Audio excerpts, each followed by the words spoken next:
What's good, YouTube? It's your boy 2K the God here. It's only about 9:15 a.m. But you see I got all these damn lights on in the house. It's about to fucking pour outside. I'm gonna tell you what, if Mother Nature's really a female, then she's a bitch today. Real talk. She mad than a motherfucker, man. But it's cool though. I got my breakfast right here, my egg breakfast. You know what I'm saying? Shout out to my man Bernard, aka Mr. Fuckery. He about to have a field day with that statement, you know what I'm saying? Yo, I'm drinking egg number 1, 2, 3, 4, and 5 right now, fam.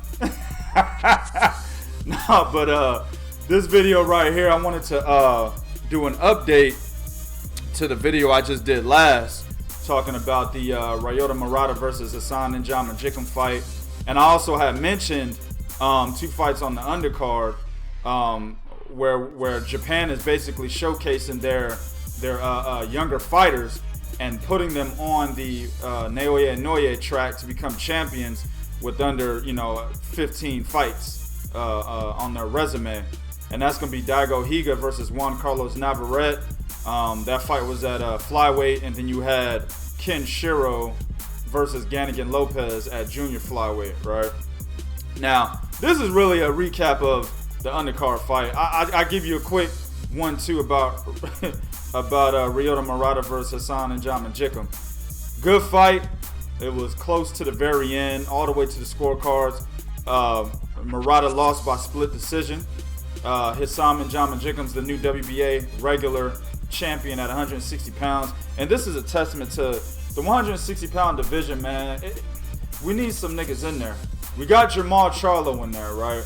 But we need somebody else to come up, man. Arislan Lord, bring your ass up, dog. After you possibly fight Jared Hurd or maybe Demetrius Andrade, bring your ass up, dog. We need 160 needs some people in that division.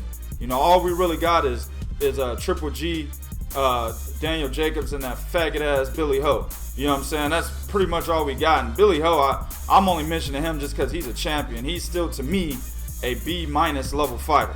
You know what I'm saying? So this division really needs people, man. We got a guy who just picked up a belt who in other divisions, man, would only be at contender status and Jikum. He's a decent fighter, but he's not very smart, and he doesn't have the chin to keep himself off the canvas. You know what I'm saying? I will say in this fight, he did a good job taking shots, but damn, man, it's still, his skill level is just not up to par with what you would call a top level fighter in a specific division. You know what I'm saying? But it is what it is. Ryota Murata is going to have to go to the drawing board. The former Olympic gold medalist is going to have to go back to the drawing board. Meanwhile, Hassan and Jama-Jikum gets another chance, as he did with Peter Quillen, he did with David Lemieux. Now he's getting another fucking chance to basically show that he could be the best at 160. Will he be able to do it? I think not. But let's all the while, congratulations to him though. Let's go to the undercard fights, man, because this is what this video is really about. You got I'll start off with Ken Shiro, man, because he's a smaller guy at 108 pounds. Now, before he fought Ganigan Lopez, prior to that, man, Ken Shiro was ranked number 10 by Ring Magazine. Ganigan Lopez was ranked number 3. So this win for him is very significant. You know what I'm saying? He beat a top 3 fighter in the division. You know what I'm saying? Now, a lot of people don't put in much merit on Ring Magazine divisional rankings, but the divisional rankings are pretty much on point. You know what I'm saying? That's one thing I can't fuck with Oscar De La Hoya and Ring, about, since he's the owner of Ring Magazine. I can't fuck with them about that. Their rankings are on point. It's either them or BoxRec. And BoxRec has Floyd Mayweather as the #1 fighter of all time. And they also had Canelo Alvarez as the #1 pound-for-pound fighter of all time. That should tell you enough right there. You know what I'm saying? So, we don't fuck with BoxRec. Ring Magazine is much better. Their rankings are much more feasible. You know what I'm saying? They're much more believable. Alright? So, him beating Lopez, who's ranked number 3 at 108 pounds, is a huge win for him, right? He won by majority decision. It was a close fight all the way through, much like the Murata and Jikum fight. But Shiro was a little better than Lopez. Now, I'm gonna give y'all a chance to get at your boy 2K real quick. You know what I'm saying? Y'all remember in the last video and in my my fight series video, or my fight alert series video, where I tell you maybe like months ahead of time not to miss certain fights coming up. I told y'all, don't miss this fucking fight. Y'all remember that phrase? I know you do. Alright. Well, your boy missed it. You know what I'm saying? Your boy missed it. Yo, I was up.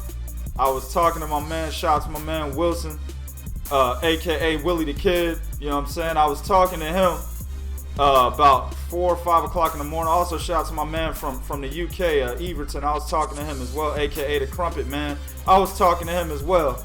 You know what I'm saying? And man, I said about 6:30. I'm like this. And I wake up at about 8 o'clock, man. You know what I'm saying? And I didn't know that. I woke up at 8 o'clock. By about 8:15, 8:30, I'm looking for a stream and shit. I can't find one.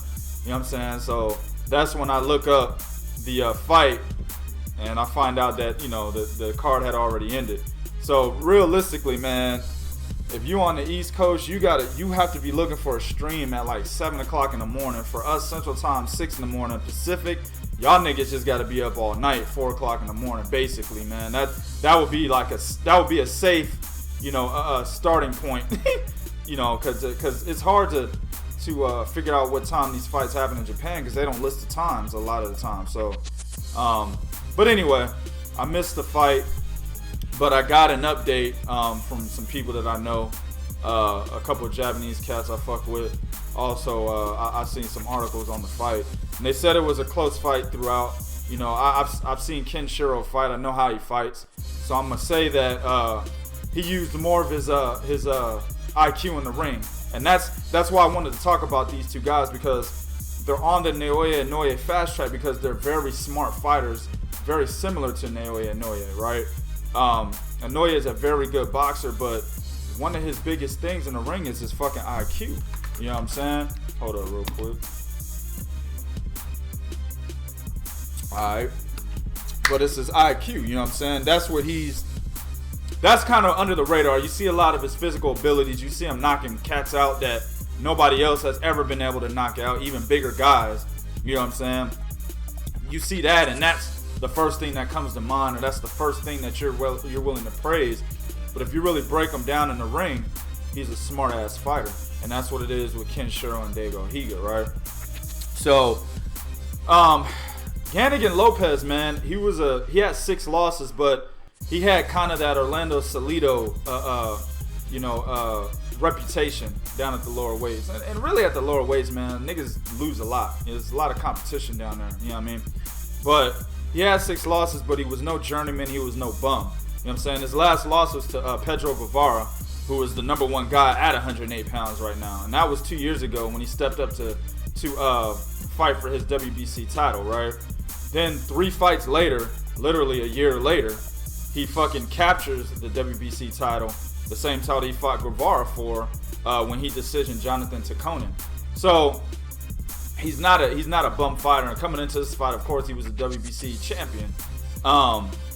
Guys, I'm trying to tell y'all right now, man, y'all need to wake up to these Japanese fighters. These motherfuckers are not playing around. They have mega talent over there in Japan. I'm going to give y'all a rundown real quick of the top fighters at 108 pounds, just in case y'all don't know. #1, like I said, you got Pedro Guevara. You also got Akira Yagashi. Gannigan Lopez was at #3. You got Kosei Tanaka. You got Ryoichi Taguchi. And then you also got Heki Butler down there. I think he's at #8 or 7. But Heki Butler was a dominant strawweight champion, minimum weight, 105 pounds. He's the former WBA 105-pound champion. Very good fighter, white dude from South Africa. Very good fighter, man. I like to see Ken Shiro in there with him, possibly, definitely in there with Pedro Guevara. That would be like a firework fight right there. Had that fight in Tokyo. My man already took the #3 guy. Let him take the #1 guy, right? All right, congratulations to Ken Shiro. Now we'll move to the next guy who becomes a champion out of Japan in under 15 fights. And this guy right here is probably more of a real deal than Ken Shiro. Shiro walked into the fight with Lopez, he was 9 wins and 4 KOs, right? So he had 5 decision wins, which is more KOs on his record. So you're kind of like, you know, he might lose this fight, he might not, he may not be the real deal. Plus, a lot of the guys that he fought, he didn't really fight anybody, right? Same with Higa. But since he wasn't knocking out these guys that nobody knew, it was kind of like, well, you know, let's see what he's really about against Yannick and Lopez. The difference here with Higa, this motherfucker was walking into this fight with Juan Carlos Navarrete. 12 wins and 12 knockouts, as I told you in the last video. He knocked out everybody he had fought, and they weren't, some of them were bums, some of them were journeymen, you know, some of them were decent fighters, decent prospects. Not any real contenders on his resume. So again, that's why I say they put him on the fast track, because it was like, okay, they're moving this guy along, and he hasn't really fought anybody. He's jumping in the ring with a guy who's a wily veteran at 112 pounds, and you know he's been trouble for a lot of different people. You know what I'm saying? Over the years. So this might be a bad move. Not. Daigo Higa, his fight was more clear cut. You know what I'm saying? 6-round TKO, took his ass out. Easy work. You know what I'm saying? Yo, 13-0 with 13 knockouts. He is the new WBC champion at 112 pounds, which is the flyweight division. Man, oh man, oh man. Prior to this fight, Higa was ring number 7. Navarrete was ring number 9. He was ranked higher, but that just tells you that Golden Boy and Oscar De La Hoya, all them cats, realized Daigo Higa's his talent level, you know, in the beginning before he actually even got in there with anybody. And that's the same thing they realized with Naoya Inoue. Before Inoue got in there with Adrian Hernandez, he had fought some better guys than Daigo Higa had at his respective division, but it still wasn't guys on the level of Adrian Hernandez, and definitely not on the fucking level of Omar Narvaez, right? And of course, as we all know, Inoue knocked both them motherfuckers out. So, man, congratulations to Daigo Higa. Again, the IQ was too much in this situation. I mean, Navarrete wasn't a bum as well. Dude was on a 16-fight win streak, and then one of those wins within that 16-fight win streak, he captured the WBC title. You know what I'm saying? So he was not a bum. Actually, this fight, as they were all, in my opinion, 50-50 fights, this fight, man, you can actually say it could have been 55-45 for Navarrete simply because of his experience, man, and how he was on that fight win streak. Another tidbit in this fight, Navarrete didn't even make weight, so he kind of lost his title on the scales. Dude came in bigger, much bigger than Daigo Higa, possibly thinking that his aggressive style would possibly be too much for Daigo Higa, much like Orlando Salida's aggressive style was too much for Vasyl Lomachenko when he came in like 80 pounds overweight. You know what I'm saying? So he played that card and lost miserably, got knocked the fuck out. So I'm telling y'all right now, man, if y'all niggas don't know, if you're not up on the Japanese fighters, then you need to get your knowledge up by watching these videos, because I'm going to keep talking about different fighters that going under the radar. If you don't know, now you know. Just like my man Biggie said, word life. You know what I mean? These cats are not playing. We need to get more respect, and we need to spotlight these fighters in the lower weight divisions, man. And also, like I said, the title of this video, these are just 2 more guys that are doing things that Vasyl Lomachenko did, you know, that Alexander Usyk did, that Bibu Shumanov did, right? That those guys are being, you know, they're being praised for at the time that they did it. Vasyl Lomachenko is still being praised for it. So is Alexander Usyk. Being a champion in under 15 fights, right? Being a champion, we don't even have to say a number of fights. Just being a champion when your resume shows that you're still a prospect. Let's just look at that, right? Being a champion when your resume shows that you're still a prospect. These guys in Japan are fucking flipping these niggas like hotcakes right now. They just flipped 2 more early this morning. I mean, so we need to give more respect and more praise to these motherfuckers that are actually doing it, and stop only doing it to the cats that are being pushed, you know what I'm saying, by these fucking major networks, are being pushed by American trainers are being pushed by other, influential entities in boxing that allow, their story to get out before these Japanese guys or these guys from other countries, their stories can get out. I'm gonna say one more thing, and it's kind of off topic, but it's a testament to what I'm trying to tell you guys. We talk a lot about, Floyd Mayweather's 49-0, right? We talk about, man, he's tied with Rocky Marciano, might break the record of 50-0, 49-0 and get 50-0, whatever, right? But we were talking about that with Floyd Mayweather when the nigga was like 42-0. Niggas was counting their fights. Oh man, 7 more fights and he ties Rocky Marciano, 8 more and he beats him. Man, what is he gonna do? I mean, it was a big thing, right? Well, you got a guy at minimum weight, Wanhang Menayothin. He's 46-0 right now. No draws, no losses. 46-0. June 3rd, he will be 47-0.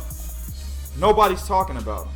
Nobody's giving him the same kind of praise that Floyd Mayweather was getting for being 42-0. The nigga's 4 fights ahead of that. You know what I'm saying? So when he gets to 49-0, will people talk about him? Will people even know? That's my point.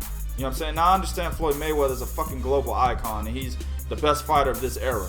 I understand that. No problem. No problem with that. I understand that, those titles are basically going to give him the opportunity to showcase his shit a lot better than a nigga at 105 pounds that rarely ever gets his fight on TV. That actually never gets his fight on TV, only in, his respective country. But at the same time, people, if you're real boxing fans, you got to know this shit. Real talk. Let me know what you think. Go ahead and do your research on these 2 cats. Keep your eyes out for them, man. They're the real deal.